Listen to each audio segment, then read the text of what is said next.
Are you knowing what you're wanting? Now, right now, right now. Right now where all of your power is.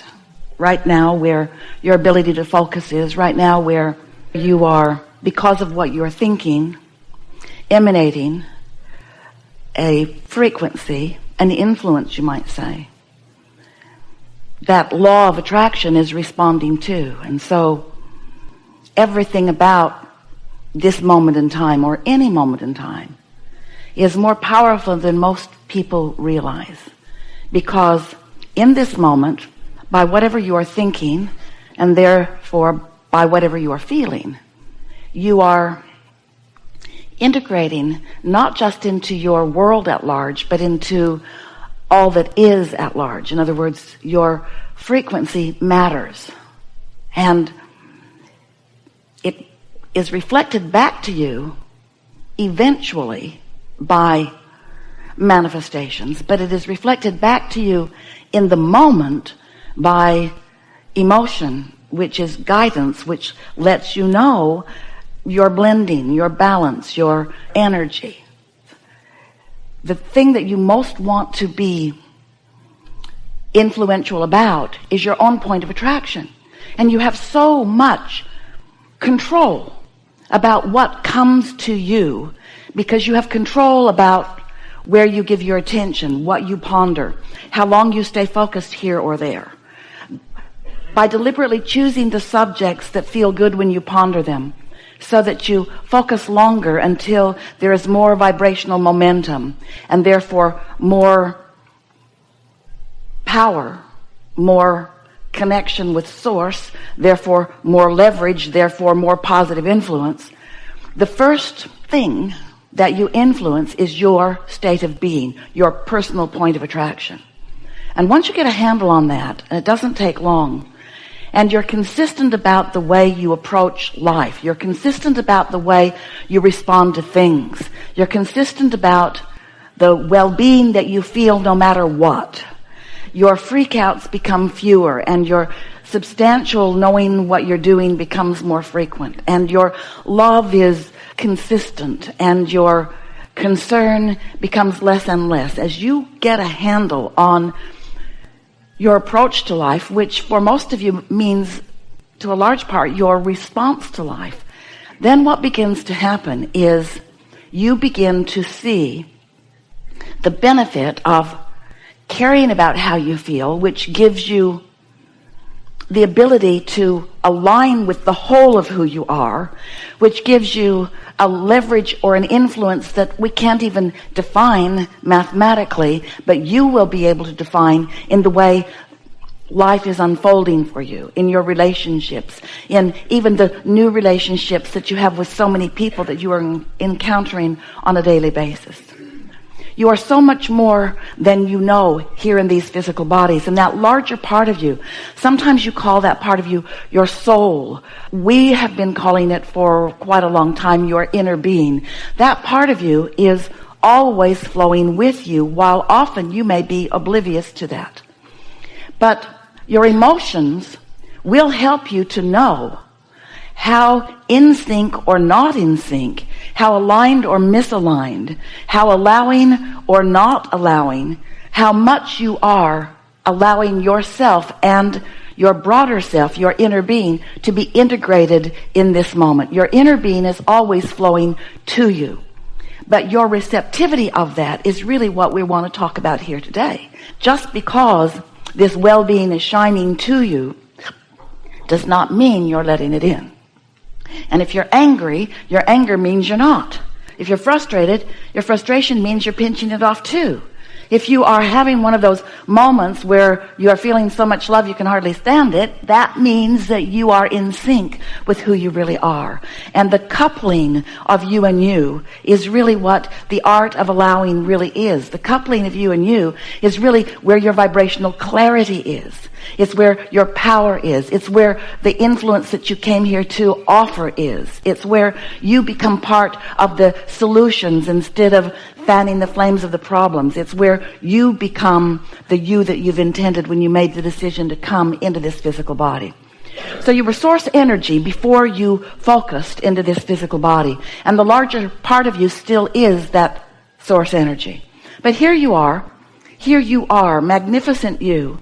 Here you are, living your life, focused upon a lot of things and offering a lot of vibration.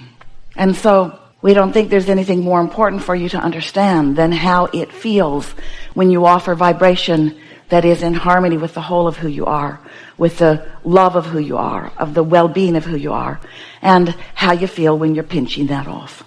Most of you have been listening to us for a while, yes? And most of you know everything that we just said to you, although we chose a different way of saying it because we wanted your undivided attention. And most of you have a very magnificent platform that you are standing on. And you are in the place where you are deliberate creators and you are living life happily ever after, mostly. But here today, we are really so appreciative of your willingness to play with us, because we know that together we will take thought beyond that which it has been before, that you will discover new insights for yourself. Often it's because of something that someone who is sitting in the hot seat is expressing, or something that we are explaining back to them. Sometimes the insights will come directly to you because of this vibrational atmosphere and because of the momentum that we will accomplish here together today. You will be receptive more than usual, and so ideas will begin flowing to you too. Sometimes it will be an idea of how to contribute here by sitting here. Sometimes it will be an idea that flows to you that is the solution to something that you've been pondering. In other words, this is a wonderful opportunity for becoming a vibrational match to who you really are, which is what we are calling the receiving mode. Here in your physical body, life causes you to explore and to evaluate. That's just who you are. And to consider and to, most important, come to conclusions of your preferences. And that matters so much. Most of you do not give yourself enough credit for the preferences that are born in you. You want to yield to what others think rather than understand the power of your own desires that are coming from your life experience.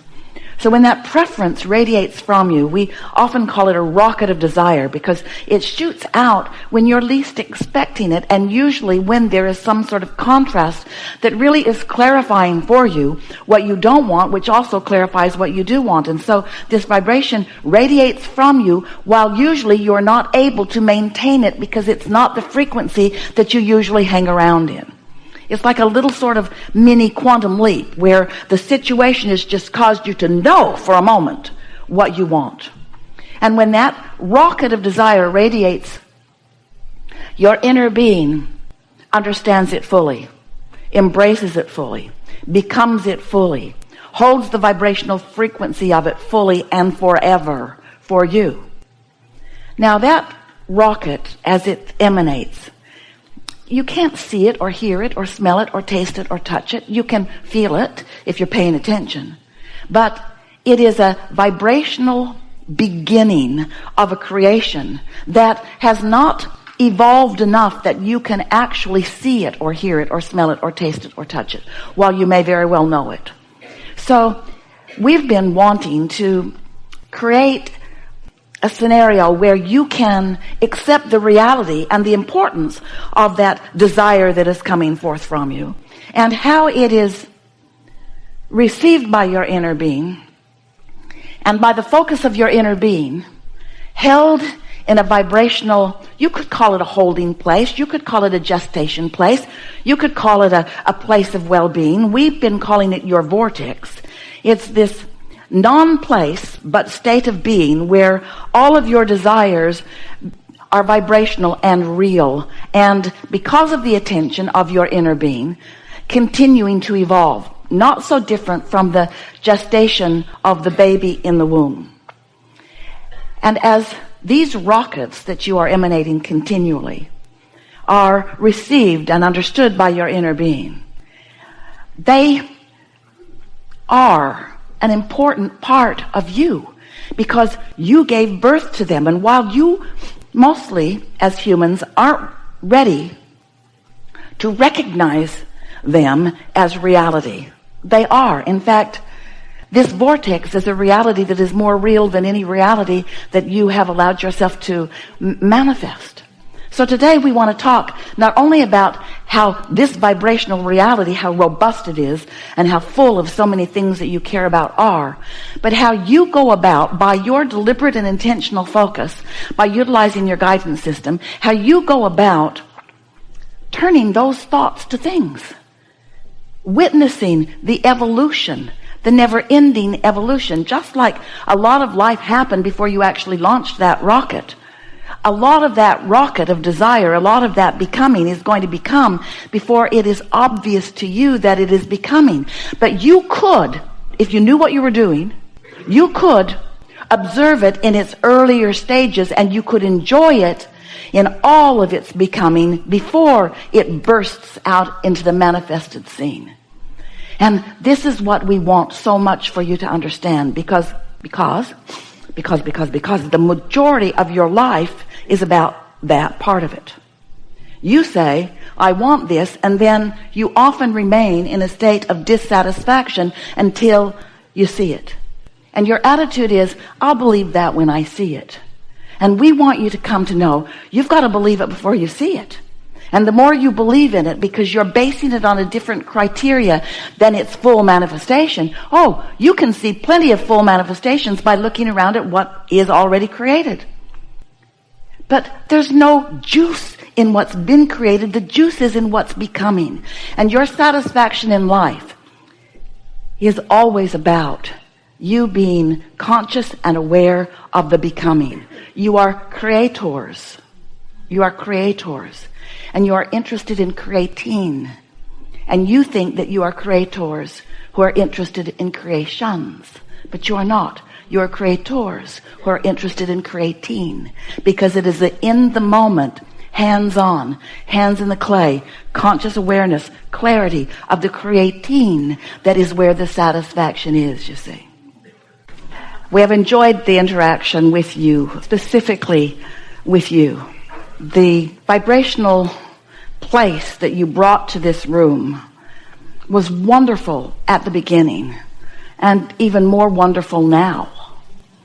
Lots of shifting, lots of understanding, lots of clarity, and lots of influence, not just from our words to you, not just from our vibration interpreted by Esther into words for you, but your relationship with your own inner being and your softening of resistance and your allowing of vibration to rise, which allowed the clarity that you felt, and you know what we're talking about.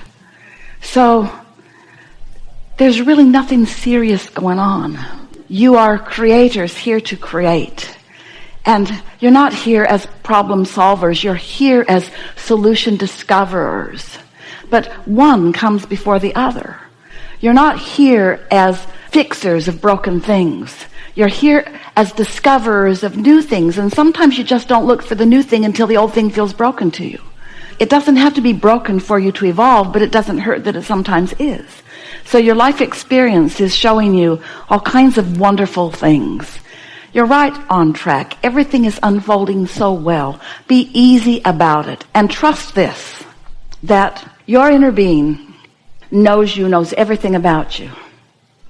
Knows every desire, knows every regret. Your inner being does not focus upon the regret part of your regret. Your inner being focuses upon what you're asking for as a result of it.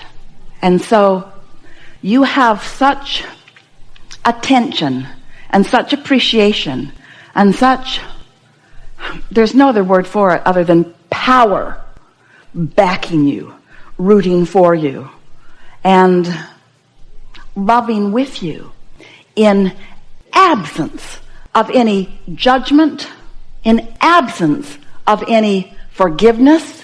Your inner being will never forgive you because your inner being has never evaluated you as inappropriate to begin with. And when you let that go and you let the love that Source has for you flow through you, well, then you're just going to live happily ever after. There is great love here.